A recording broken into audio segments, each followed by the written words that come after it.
we're going to go over a question that I would imagine is pretty common amongst doctors like myself, personal trainers, PTs, whole shebang, which is, when should I wear a brace? When do you need to wear a brace?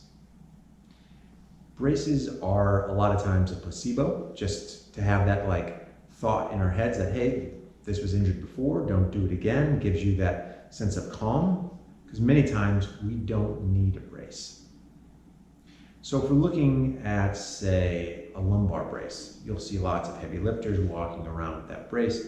When should you wear that brace?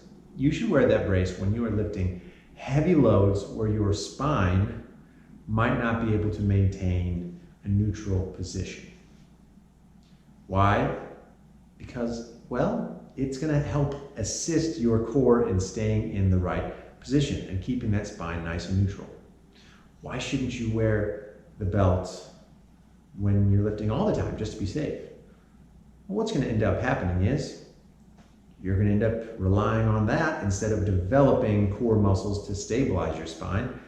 And then you are reliant on that. And when you do real world activities where you're not wearing your brace, you are going to be at a disadvantage because you have developed all the other muscles that are there to do their job, but not your core. So now we dump that pelvis down and we're in a bad position for your spine. So only when you are doing those higher level lifts where you find yourself really needing that extra brace, where you're going for those PRs, that kind of stuff, that is when you need your brace for the back. And I'm not saying you absolutely need it, but oftentimes, if you feel your spine tucking under when you're coming up out of the hole in a squat, or you're arching your back during a deadlift, that's a really good indication that you should be using a lumbar support for that lift. Let's move on to knees. Knee braces are often just a sleeve, and they're coming from, a place of concern where there was a previous injury, or maybe there's an injury that's not really being resolved, and you're like, I don't want to go pay a doctor to do this. I don't have time for that. I'm just going to throw the sleeve on. Sure, fine, whatever. If you're still getting pain, then you should get that addressed. It's not a fix. A lot of these knee sleeves don't have any internal structure to help you keep your knee in place. It's literally just a placebo. Of course, if you're playing a sport that involves lots of cutting and you had previous surgery, a more substantial brace could be a good idea. You could be at a structural incompetency where you just don't have the same amount of structural integrity that you did before some surgery, and that's going to be helpful.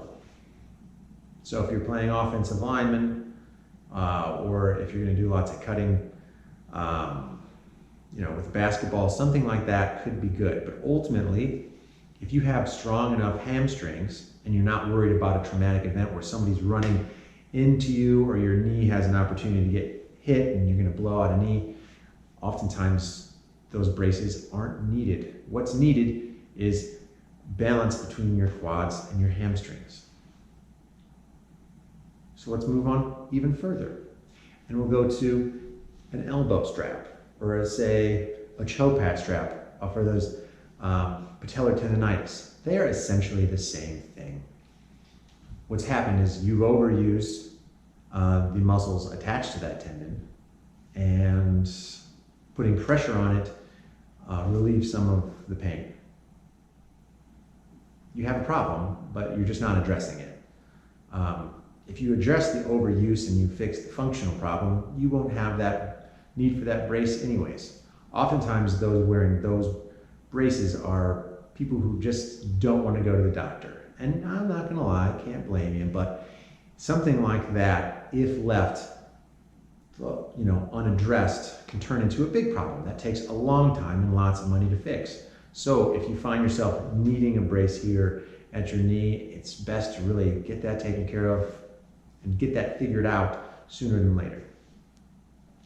When we go to ankles, once again, most of the time you're not going to need it unless there's possibility for trauma or you're overcoming an injury and you are still in the rehab process. So if you're playing, football and somebody's gonna run into your ankle, or you have chronically, screwed up ankles from soccer or tennis or something like that, yeah, sure, maybe taping or something like that would be very supportive because you're involving a lot of lateral movements and it'd be easy to catch, a lip of a shoe on something and now you've rolled your ankle. But for most of the time, once again, it comes to, is your ankle healthy enough? Like, do you have full ankle range of motion? Do you have the requisite strength to go through those motions and not get injured? A lot of times we have to bring it back to those basic needs of like, do I have the range of motion? Do I have the strength? It's different if you have a previous surgery, there's hardware in the joint, something has been cut out and it's trouble, but oftentimes it's going to come down to those two things, strength and range of motion. And if you have those and you have no other structural problems, a brace probably isn't going to be needed except for those really high level things, particularly when you're lifting in the gym. So if you have any questions, reach out, shoot us a text, shoot us an email. But otherwise, that's my stance on braces.